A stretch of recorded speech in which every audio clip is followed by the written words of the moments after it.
जितनी भी युवा हैं, जब से उनका फिजिकल हुआ है मुझे बराबर मैसेज कर रहे हैं, क्लास ज्वाइन के लिए बात कर रहे हैं।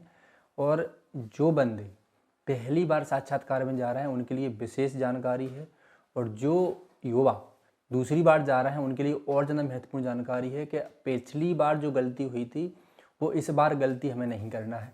बहुत सारे युवा ऐसा बोल रहे हैं, गुरुजी आप वीडियो क्यों नहीं डालते हो बना के, जिससे सभी युवाओं को लाभ मिल सके, जो आपसे जुड़े हुए हैं वो भी, जो ना जुड़े हैं उनको भी। अब मैं देखो आपसे कहना चाहता हूँ महाराज, वीडियो बनाने में बहुत समय लगता है, और मैं नहीं चाहता जो बंदे हमसे क्लास ले रहे हैं उनकी पढ़ाई ख़राब हो।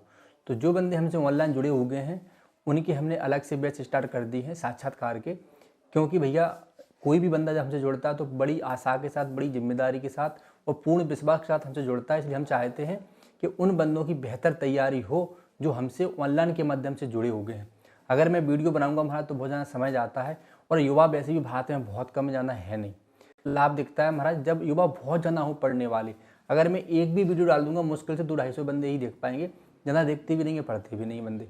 लेकिन जो युवा हमसे जुड़े हो गए हैं पूर्ण विश्वास के साथ, उनकी हमारी पूरी जिम्मेदारी रहती है कि भाई इन युवाओं को हमें कैसे भी करके इस बार जो मौका मिला है उसमें इनको निकालना है, उनको पास कराना है कैसे भी करके।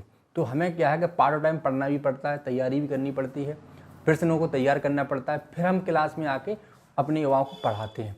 तो जो युवा अच्छे से तैयारी करना चाहता है वो ऑनलाइन के माध्यम से हमसे साक्षात्कार के लिए जुड़ सकता है। बहुत सारी चीज़ें हैं, बहुत सारी सुविधा हैं। अब मैं ज़्यादा बार बार आपसे नहीं बोलूँगा, जिस विषय के लिए मैं आया हूँ वो विषय में आपसे चर्चा करना चाहता हूँ। आप चलो अब हम बात करते हैं उन प्रश्नों की जो हर धर्म से प्रश्न पूछे जाते हैं, और प्रत्येक धर्म से क्या क्या प्रश्न पूछते हैं उन पर हम चर्चा करते हैं। सबसे पहले हम बात करेंगे हिंदू धर्म की। देखो हिंदू धर्म में सभी को जानकारी है कि जब आप साक्षात्कार देने जाते हो तो आपसे धार्मिक प्रश्न पूछे जाते हैं, आपसे अनुष्ठानिक प्रश्न पूछे जाते हैं, और धार्मिक अनुष्ठानों और भारतीय सेना के संदर्भ में जितनी भी प्रश्न होते हैं उनका जवाब आपको देना पड़ता है। तो भारतीय सेना के संदर्भ में तो सभी धर्मों से प्रश्न पूछे जाते हैं, ना कि हिंदू धर्म से पूछे जाते हैं। तो इन 3 विषयों पर आपकी पकड़ बहुत अच्छी होना चाहिए। जो युवा अभी भी भ्रमित हैं कि हमसे सिर्फ कर्मकांड ही पूछेंगे, वो बहुत बड़ी गलतफहमी में है, बहुत बड़ी गलती कर रहे हैं। या जो युवा लगता है कि भाई हमको सामान्य ज्ञान हमारा बहुत अच्छा है, हमको कर्मकांड नहीं आता है, वो भी बहुत बड़ी गलती कर रहे हैं। अच्छा, कई युवा ऐसे हैं जो भाई पहली बार इसमें आए हैं, जो अन्य कास्ट से हैं, यानी कि वो ब्राह्मण नहीं है, अन्य वर्ण से हैं, उनके लिए बड़ी दिक्कत है। कई युवा तो बिल्कुल ऐसे शून्य हैं जिनको कर्मकांड बिल्कुल भी नहीं आता है, लेकिन वो मेडिकल फिट हो चुके हैं। अब उनकी चिंता का विषय है, गुरुजी हमको कर्मकांड बिल्कुल भी नहीं आता है, अन्य विषय तो हमको आते हैं, लेकिन इसमें हम क्या करें। तो ऐसे युवाओं के लिए भी मैं आखिरी में बहुत महत्वपूर्ण जानकारी दूंगा कि आप क्या कर सकते हो, 2 महीने के अंदर आप अपना जो एग्ज़ाम है, इंटरव्यू है, वो कैसे पास कर सकते हो। सबसे पहले बात करेंगे हिंदू धर्म की। देखो भैया, हिंदू धर्म के जितने भी छात्र हैं, जितने भी युवा हैं, वो क्या क्या तैयारी करें। देखो मैं फिर से बोल रहा हूँ, प्रश्नों के साथ उत्तर बताना बड़ा मुश्किल होता है क्योंकि समय बहुत अधिक लगता है, लेकिन मैं आपको संकेत कर देता हूँ कि आपको अपनी तैयारी कैसे कैसे बहुत अच्छे से करनी है। स्क्रीन पे भी आपको सारे प्रश्न लिखे हुए दिख रहे होंगे कि आपको कौन कौन सा क्षेत्र पकड़ना है तैयारी करने के लिए। सबसे पहले हम बात करेंगे धर्म ग्रंथों में धर्म की परिभाषा क्या है। तो सभी धर्म की जितनी भी युवा हैं, मैं सभी से कहना चाहता हूँ अपने अपने धर्मों की परिभाषा, आपके धर्म में, आपके ग्रंथों में, आपकी संस्कृति में धर्म क्या है इसकी जानकारी आपको होना चाहिए। जैसे मैं हिंदू धर्म की बात करूँ तो भगवद गीता में कर्मयोग का क्या मतलब है, भक्ति योग का क्या मतलब है, और जितने भी 18 अध्याय हैं उनसे संबंधित वो प्रश्न पूछते हैं, उनके विषय आपसे पूछ सकते हैं। तो इन विषयों की तैयारी हिंदू धर्म को करना पड़ेगा। इसके साथ साथ आपको पता कि हिंदू धर्म में हमारे 16 संस्कारों में हमारा जीवन निर्वाह होता है, यानी कि 16 संस्कार के अंतर्गत हमारा जीवन चलता है। सबसे पहले गर्भाधान संस्कार होता है, फिर अंत्येष्टि संस्कार होता है। इसी बीच में जितने भी धार्मिक अनुष्ठान होते हैं वो आपसे पूछ सकते हैं कि पंडित जी हमको अन्नप्राशन संस्कार करना है तो उसका मंत्र सुनाइए, हमको विवाह संस्कार कराना है तो उसका कोई मंत्र सुनाइए, हमको अंत्येष्टि करना है तो उसमें कपाल क्रिया का मंत्र हमको सुनाइए, कैसे तैयारी करोगे, कितने पिंड दोगे। तो इन पर आपकी पकड़ होना चाहिए। अब जो बंदे पहली बार ऐसे प्रश्न सोच रहे हैं, समझ रहे हैं, जो अन्य वर्ण से हैं, उनके लिए थोड़ी सी मुश्किल है क्योंकि उनको शायद पता नहीं होगा कि प्रश्न कहाँ से पूछे जाते हैं। तो इसलिए हमारा वीडियो उनके लिए बड़ा महत्वपूर्ण है। ऐसे हम बात करें भारतीय सेना में हिंदू धर्मगुरु का क्या महत्व है, ऐसे अनेक विषय हैं जिस पर आपकी तैयारी बहुत अच्छी होना चाहिए। और मैं उन सभी युवाओं से कहना चाहता हूँ जो सभी धर्मों के युवा हैं, भैया धर्म से संबंधित जो भी एक्ट हैं, जो भी धाराएं हैं, जैसे मूल धारा 19 से लेकर 28 के बीच जितनी भी अनुच्छेद हैं उनको जरूर पढ़ लेना आप लोग कि भाई धार्मिक स्वतंत्रता हमको कहाँ से प्राप्त होती है, कौन सा अधिकार है जिसके अंतर्गत हमको स्वतंत्रता प्राप्त होती है, आपको बोलने की अभिव्यक्ति कहाँ से प्राप्त होती है। इसके बाद और मैं उन युवाओं से भी कहना चाहता हूँ जो युवा संवैधानिक जानकारी नहीं रखते हैं तो उनको भी कहीं ना कहीं इन पर उनकी पकड़ होना चाहिए, क्योंकि कई प्रश्न यहाँ से पूछे गए हैं हर बार कि भाई अगर आपको धर्म परिवर्तन करना पड़ा तो आप क्या करोगे, या फिर कैसे विरोध करोगे, कौन से अनुच्छेद के अंतर्गत आप विरोध कर सकते हो, किसमें सभी धर्मों की स्वतंत्रता है। यानी कि कहने का तात्पर्य है कि आप अपने धर्म का संरक्षण कैसे कर सकते हो, या फिर किसी दूसरे धर्म को ज्वाइन करना है तो आपके पास कौन सा अधिकार है। तो ऐसे कई प्रकार के प्रश्न पूछे गए आपसे। आप सेना के जवानों को हिंदू धर्म से संबंधित कौन सी शिक्षा देंगे, या आपसे पूछ सकते हैं कि दो सैनिक झगड़ रहे हैं आपस में, उनको आप कैसे शांत कराओगे या उनकी समस्या को कैसे दूर करोगे। ऐसे बहुत सारे प्रश्न हैं कि भाई आपको विशेष जिम्मेदारी के साथ भेजा जाता है तो सैनिकों को कैसे मोटिवेट करेंगे, क्या प्रशिक्षण दोगे उनके लिए, जिससे वो अपना कार्य और कार्य का जो दायित्व है वो अच्छे से निभा सकें।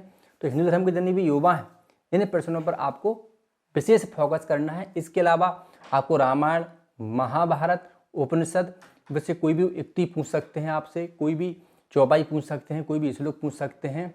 तो बहुत सारे प्रश्न हैं। पिछली बार ऐसा भी पूछा गया था भाई कि रामचरितमानस में ये बताइए सुंदरकांड का नाम सुंदर क्यों पड़ा, अब बताइए। तो हम कहाँ तक पढ़ाएंगे आपको, कहने तात्पर्य इतनी वीडियो नहीं बना सकते ना, लेकिन हाँ इतनी गारंटी हम लेते हैं अगर आप हमसे जुड़ते हो ऑनलाइन के माध्यम से तो हम आपको हर एक वो प्रश्न पढ़ाएंगे जो वहाँ पर पूछे जाते हैं और पूछे जा सकते हैं। तो उसकी जिम्मेदारी हमारी है, लेकिन इसलिए आपको हम संस्था से जुड़ना पड़ेगा। अब मैं बात करता हूँ उन युवाओं की जो अन्य धर्म से, जैसे मैं इस्लाम धर्म की बात करूँ तो उनके लिए भी कुछ प्रश्न मैं लिख के लाया हूँ, ध्यान से सुनना। जैसे कोई बंदा मौलवी की तैयारी कर रहा है, अन्य धर्म से है, तो भाई नमाज के कितने समय होते हैं, उनका महत्व क्या है, इस्लाम धर्म के आधार स्तंभ क्या है, इस्लाम धर्म के अंग क्या हैं, कितने समुदाय हैं, शिया सुन्नी जो अलग अलग विभाजन हुआ है इसका मुख्य कारण क्या था। आपकी आयतों से सूरा से प्रश्न पूछ सकते हैं वो लोग। ध्यान रखना प्रत्येक इस्लाम के अनुयायी को अपने धर्म की संपूर्ण जानकारी होना बहुत आवश्यक है। बड़ा धार्मिक ग्रंथ नहीं है, आपके दो ही धार्मिक ग्रंथ हैं, एक तो आपका हदीस है, एक आपकी कुरान है। तो हदीस और कुरान में क्या अंतर है, यहीं से वो प्रश्न पूछते हैं। आपके जितनी भी कर्मकांड अनुष्ठान है, कई बार ऐसा भी पूछा गया कि कोई हिंदू धर्म पंडित छुट्टी चला गया और आपसे बोला जाता है कि जाइए वहाँ पर हवन कराना है या कोई धार्मिक अनुष्ठान कराना, तो क्या आप कर सकते हो। तो मौलवी से ऐसे प्रश्न पूछे गए, तो इसके लिए भी आपको तैयार होना चाहिए। यही प्रश्न वो हिंदू धर्म के व्यक्ति से पूछ सकते हैं, यही ग्रंथी से भी पूछ सकते हैं, इसलिए आपकी तैयारी विशेष रूप से पूरी होना चाहिए। इसके बाद आपसे पूछ सकते हैं कि भाई इस्लाम में अल्लाह की इबादत करने का सही तरीका क्या है, बताइए। अब इसका उत्तर कई लोगों को आता होगा, कई को नहीं आता होगा, कई को आता भी होगा लेकिन उनको रखना नहीं आता होगा। इसलिए आपको बोलना अच्छे से आना बहुत आवश्यक है, अपनी बात को स्पष्ट रूप से रखना बहुत आवश्यक है। सेना में मुस्लिम जवानों के लिए ईद और रमज़ान का महत्व आप कैसे समझाएंगे। अगर आप मौलवी हो और बहुत सारे सैनिक वो इस्लाम धर्म से आते हैं तो उनके लिए कैसे समझाओगे। अन्य धर्म के व्यक्तियों के लिए इस्लाम की परिभाषा आप कैसे समझ सकते हो, या इस्लाम के अनुसार उनको धार्मिक शिक्षा कैसे दोगे आप, इसलिए वो अपने कर्तव्य के प्रति प्रेरित हो। तो ये आपको पता होना चाहिए। सूरह फतिहा का अर्थ समझाइए। यदि किसी जवान को धर्म से जुड़े सवाल हों तो आप कैसे उनका समाधान कर सकते हैं, थोड़ा सा उसकी झलक हमको बताइए। ऐसे भी प्रश्न पूछे गए हैं। अब मैं बात करता हूँ सिख धर्म के युवाओं से। देखो भैया जितनी भी ग्रंथी हैं, बहुत सारे ग्रंथी अभी भी कन्फ्यूज हैं। जो पहली बार है वो तो बहुत ज़्यादा कन्फ्यूज है, उनको ये नहीं पता कि आप किस धर्म के अंग हो। भैया ध्यान रखना जितनी भी ग्रंथी हैं, देखो हिंदू धर्म के 2-3 स्तंभ हैं, 4 स्तंभ हैं, सिख, जैन, बौद्ध और हिंदू धर्म। तो ये 4 स्तंभ हैं सनातन के, ध्यान रखना। तो कहने का तात्पर्य है कि अब अगर कोई सनातनी है यानी कि कोई बौद्ध है या फिर कोई सिख है या कोई जैन है, तो आपको सनातन धर्म की संपूर्ण जानकारी बहुत आवश्यक है। संपूर्ण नहीं है तो अपने धर्म की संपूर्ण और अन्य यानी कि जो पंथ हैं जैसे बौद्ध हैं, हिंदू हैं, इनकी आपको बेसिकली जानकारी होना बहुत आवश्यक है। तो आपसे वो पूछ सकते हैं कि गुरु ग्रंथ साहिब में कौन कौन से मुख्य उपदेश दिए गए हैं, बताइए। अब इसका उत्तर तो आपको देना पड़ेगा महाराज, है ना। ऐसे आपसे पूछ सकते हैं सिख धर्म में सेवा और नाम स्मरण का क्या महत्व है। जैसे हिंदू धर्म में हम लोग आरती करते हैं, हम लोग जप करते हैं, प्रार्थना करते हैं, तो आपके यहाँ कैसे करते हैं बताइए, सुनाइए हमको।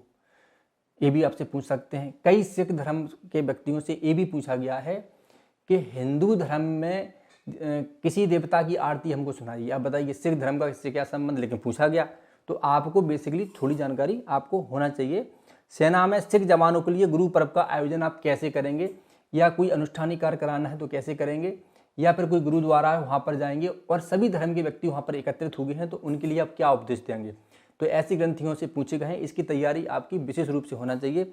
यदि कोई जवान धार्मिक संकट में है तो आप क्या मार्गदर्शन उसको दे सकते हैं, या कोई व्यक्ति डर रहा है तो उसके अंदर उमंग उत्साह आप कैसे पैदा करेंगे, उसको कैसे निर्वाह करेंगे।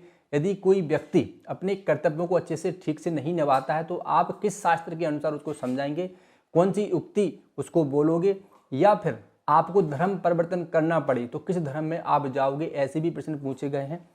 तो भैया इनकी तैयारी आपकी होना चाहिए। अब जितने भी हमारे बौद्ध भाई हैं जो मॉक हैं, उनके प्रश्न उनसे जो पूछे जाते हैं, उनसे जो प्रश्न पूछे जाते हैं उस पर विशेष आपको फोकस करना है। जैसे बौद्ध धर्म के 4 आर्य सत्य, उनका सैनिक जीवन में क्या महत्व है।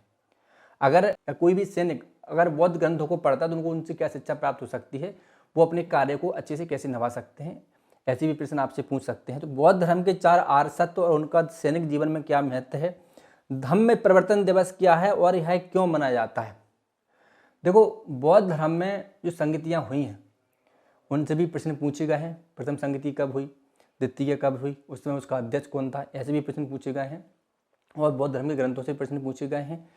इसके बाद बौद्ध धर्म में अहिंसा का क्या महत्व है। देखो मैं पहले भी बोल चुका हूँ कि जैन धर्म और बौद्ध धर्म में अहिंसा पर बहुत ज़्यादा जोर दिया गया है, इसलिए इनका नुकसान होगा। ये मेरी व्यक्तिगत राय है।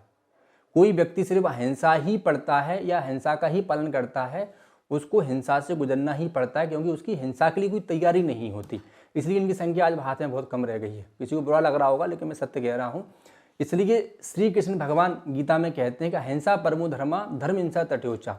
दूसरा पार्ट है हम उसको भूल जाते हैं। कई लोग गांधी जी पर इसका वो फोड़ते हैं, गांधी जी ने सिर्फ हमको अहिंसा ही पढ़ाया, हिंसा नहीं पढ़ाया। देखो मैं पहले भी बोल रहा हूँ आप लोगों से, कई बार ये प्रश्न पूछा गया कि युद्ध करना सही है, युद्ध क्या है, युद्ध हमें क्यों करना चाहिए, या फिर कोई युद्ध के लिए हमें प्रेरित कर रहा है, कोई उकसा रहा है तो क्या आपको युद्ध करना चाहिए।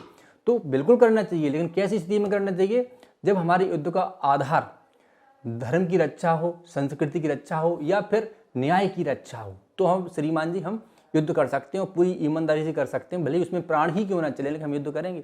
तो इस प्रकार के धर्म संकट के प्रश्न पूछे गए हैं। अब धर्म संकट से मुझे एक बात और याद आ गई। एक बंदे से पूछा गया धर्म संकट क्या है बताइए, बंदे नहीं बता पाए, बंदे कुछ बोल रहे हैं कुछ बोल रहे हैं। एक एग्जाम्पल मैं दे देता हूँ, जैसे आपकी पत्नी में और माता जी में झगड़ा हो गया, अब ये धर्म संकट है, आप किसका पक्ष लोगे, ऐसे भी प्रश्न पूछे गए हैं। तो धर्म संकट क्या है, देखो आपके कर्तव्यों में और भलाई में जब विभेद उत्पन्न हो जाए उस समय तो ये धर्म संकट होता है। कहने का तात्पर्य ये है कि आपको पता है कि इस कार्य करने से दूसरे के जीवन में सुख समृद्धि आ सकती है, लेकिन कानून कुछ और कहता है, वो आपको कई अन्य प्रकार से इस कार्य को करने के लिए बोलता है, तो कहीं नहीं धर्म संकट पैदा होता है। ऐसे कई एग्जाम्पल हैं कि धर्म संकट का मतलब होता है कि आपके सात्विक कार्यों में कोई विघ्न पैदा हो जाए, और वो ऐसी विघ्न पैदा हो जाए कि वो भी जरूरी है और ये भी जरूरी है, फिर आप किसको चुनोगे। तो इस प्रकार के कई प्रश्नों को रखा गया है। तो ऐसे प्रश्नों की तैयारी आपकी होना चाहिए। बौद्ध धर्म में अष्टांगिक मार्ग को सैनिक जीवन में कैसे लागू कर सकते हैं आप बताइए श्रीमान जी। तो ऐसे प्रश्न पूछे गए हैं। इसके बाद सेना में बौद्ध धर्मगुरु की भूमिका क्या होनी चाहिए। अगर आप सेना में भर्ती हो जाते हो तो आप कैसे कार्य करोगे। कई बार ये भी प्रश्न पूछा गया कि आपको ऐसा क्यों लगता है कि मैं आर्मी धर्मगुरु बन सकता हूँ। ध्यान रखना, जितने प्रश्न मैं बता रहा हूँ इनकी तैयारी आपके अच्छे से होना चाहिए महाराज। फिर तो बहुत सारे प्रश्न हैं, ये मूल प्रश्न हैं, ये आधार हैं भर्ती होने के। ये आपका वहाँ पर पर्चा कराते हैं कि ये बंदा काम कर पाएगा कि नहीं कर पाएगा। ध्यान रखना, मैं वही मुझे बड़ा दुख हो रहा है कि मैं आपको नहीं पढ़ा पा रहा हूँ, ऐसी वीडियो नहीं ला पा रहा हूँ। लेकिन हाँ, इस बात की मुझे खुशी भी है कि जो बंदे हमसे जुड़े हैं उनकी मैं बराबर तैयारी कर पा रहा हूँ या फिर करा पा रहा हूँ। तो जो भी युवा हमसे अच्छे से पढ़ना चाहता है वो ध्यान रखना, समय नहीं कमाना है, समय बहुत कम है, समय के पहले जुड़ जाना, इसलिए आपकी तैयारी बहुत अच्छे से हो सके। चलो अब हम बात करते हैं कि भैया जितने भी पादरी हैं, देखो एक प्रश्न ये भी पूछा गया था कि सभी धर्मों के धर्मगुरुओं को क्या कहते हैं। तो आपको पता होना चाहिए, जो बंदा ईसाई धर्म से जाता है, जैसे हम लोग पादरी कहते हैं, तो ध्यान रखना जितने भी गिरजाघर हैं वहाँ पर पादरी होते हैं, मैं पहले भी एक वीडियो बना चुका हूं और कई बार आपको समझा चुका हूं। देखो, हर धर्म के विभाग हैं, चाहे धर्म ग्रंथों के विभाग हों, संप्रदाय के विभाग हों, त्योहारों में, हर चीज़ में एक एक अंतर होता है। तो जो बाइबल है वो एक न्यू टेस्टामेंट और एक ओल्डर टेस्टामेंट, यानी कि नए नियम वाली बाइबल और एक पुराने नियम वाली बाइबल है, हमें ऐसे कह सकते हैं। तो इन दोनों में क्या अंतर है? तो जितने भी पादरी, उनसे कई बार प्रश्न पूछा गया कि आप दोनों को किस प्रकार से देखते हो, आप किसकी अनुयायी हो, पुरानी की हो कि नई की हो। ये भी पूछा गया कई युवाओं से। यीशु मसीह के क्षमा और प्रेम के सिद्धांत को सेना में आप कैसे लागू करेंगे, बताइए, ये भी प्रश्न पूछा गया। प्रभु भोज और ईस्टर का महत्व क्या है? कई बार ऐसे प्रश्न पूछे गए। युद्ध के दौरान सैनिकों को प्रेरित करने के लिए बाइबल का कौन सा वचन आप बोलोगे या उद्धृत करोगे, या उसके माध्यम से आप उनको अच्छे संस्कार या शिक्षा या व्यवहार देने का प्रयास करोगे? ऐसे भी प्रश्न पूछे गए हैं। ऐसे ही कैथोलिक और प्रोटेस्टेंट में मुख्य अंतर क्या है? देखो, मैं सभी धर्मों के व्यक्तियों से बोल रहा हूँ, हर धर्म में संप्रदाय हैं, हिंदू धर्म छोड़ के। हिंदू धर्म में 4 संप्रदाय हैं, लेकिन उनके प्रतीक एक ही है, ध्यान रखना। जैसे शैव संप्रदाय, वैष्णव संप्रदाय, शाक्त, स्मार्त, लेकिन ये कोई संप्रदाय नहीं है, एक ही थैली में है हमारा सब कुछ। लेकिन अन्य धर्मों की आप बात करोगे तो उसमें बड़ा एक विभाग है, यानी कि बड़ा भाग है, हम ऐसे कह सकते हैं। और उनकी संस्कृतियाँ भी अलग अलग हैं, उनके भजन कीर्तन भी अलग अलग हैं, सब कुछ अलग अलग है, पूजा पाठ करने की पद्धतियाँ अलग हैं, त्यौहार मनाने के तरीके अलग हैं। लेकिन हिंदू धर्म में ऐसा कुछ भी नहीं है, ना यहाँ पर कोई विरोध है एक दूसरे का, ठीक है। तो इसकी आपको तैयारी होना चाहिए। आप कुल मिला के आपकी सेना के जवानों के लिए ईसाई धर्मगुरु के क्या कर्तव्य हैं, या सेना के जवानों को आप ईसाई धर्म के अनुसार उनको कैसे सात्विक या व्यवहारिक शिक्षा दोगे जिससे वो अपने कर्तव्य का पालन अच्छे से कर सकें। तो इसकी तैयारी आपको करनी पड़ेगी, समझाएंगे। आप अपना परिचय कैसे देंगे, बताइए, ये भी प्रश्न पूछे गए हैं। तो सेना में अगर जवानों में किसी धर्म को लेकर विवाद हो जाए तो आप कैसे सुलझाएंगे, वही बात आ गई। सेना के जवानों के लिए धर्मगुरु का सबसे महत्वपूर्ण कार्य क्या है? तो कहने का मतलब यह है कि सभी धर्मों की मूल बातें, उनकी पवित्र पुस्तकों का अध्ययन आपको करना पड़ेगा। सेना की कार्यशैली, धार्मिक समझता के नियमों को आपको जानना पड़ेगा। आत्मविश्वास के साथ स्पष्ट और सम्मानजनक आपको उत्तर देना बहुत आवश्यक है। एक छोटा सा आप लोगों के लिए एक मॉक ड्रिल था, इनकी प्रश्न थे, उत्तर नहीं थे।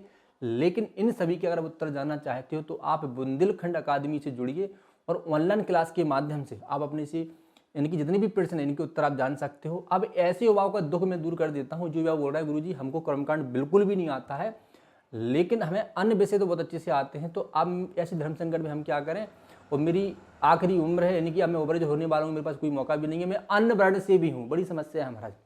तो ऐसे युवा देखो क्या करें, मैं थोड़ा समझा देता हूँ।